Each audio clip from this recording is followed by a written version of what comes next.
This video is fair use under Section 107 of Copyright Act 1976. Now let the chaos begin. My God, Granny's watching. I took the morning off in the office doing all the transcriptions for the Beach to catch all the lies. I can't take this shit. Girl, you ain't telling me. You ain't telling me, sweets. I know all too well. B, you better come on over. They're probably like, what is this crazy B Frank talking about in her? But no, it's the truth. It's the goddamn truth. Because for all these years, I've been accused of being this big evil entity in her life. The Chewbacca Waka itself, right? Hell, I literally was called a succubus before. Motherfucker did a whole stream calling me a succubus. I ain't never follow some drunk up the stairs unless I was trying to make sure they didn't fall. Certainly didn't want none of that. Anyhow, you guys heard her say it, right? Especially if you've been around for a few years. If you've heard Brittany make me out to be the devil herself, and like all I do is talk about her, put a 1 in the chat. And I'm not talking recent. I'm talking a year ago. I'm talking before she signed the declaration. 1 in the chat. If you've heard Brittany, non-Black Jackson, make it out. Like I just won't leave her greasy ass alone. Like I'm the shampoo and the conditioner that she's afraid of. Like I'm the water she never stands under. Like I'm the brush she refuses to put through the fucking hair, right? Look at all the ones. Look at all the ones. Bet you wish you can go back now, Brittany. Bet you recognize now, Brittany. Bet you regret every single lie you ever said on me, Brittany. Because all you did was ensure that I do what you say I do, which is make you my daily content. You're lucky. You're lucky that I don't do more. And the only reason I don't is because, well, the judge said I won.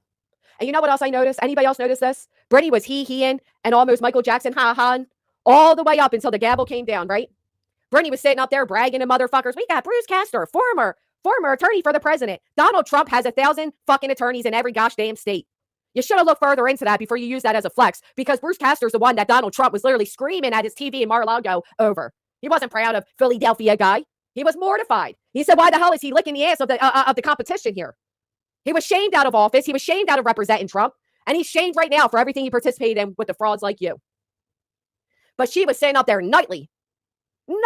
Granny said this and defamed Sebastian and defamed Seth, and the judge is going to do this and we're going to get that in 20 years, and anybody says a bad word, they can go to jail. Why is it that until the gavel came down, Brittany was cockier than a Cocker Spaniel barking at the mailman? Why is it that before the gavel came down, Brittany was sitting, the bitch don't stand very much, sitting strongly and sternly and proud of herself up there with Justin, over there with the E's, floating around with the Knicks, sucking the dicks of the Tonys and the Seths, right? Chat to chat, she was over in Josh's chat. Yeah, Josh, read the Rico. She was so proud of herself. She was confident in herself. When the gavel came down, all of a sudden it was, I'm not talking about it. Huh? This bitch went as far as to say that I lie about the judge's rulings before the judge rules. Well, I'll tell you what. It could be one of two things. It could be that I'm not such a raging fucking idiot that I know how the judge is going to rule on your stupidity that you all present to her, which is very, easily done.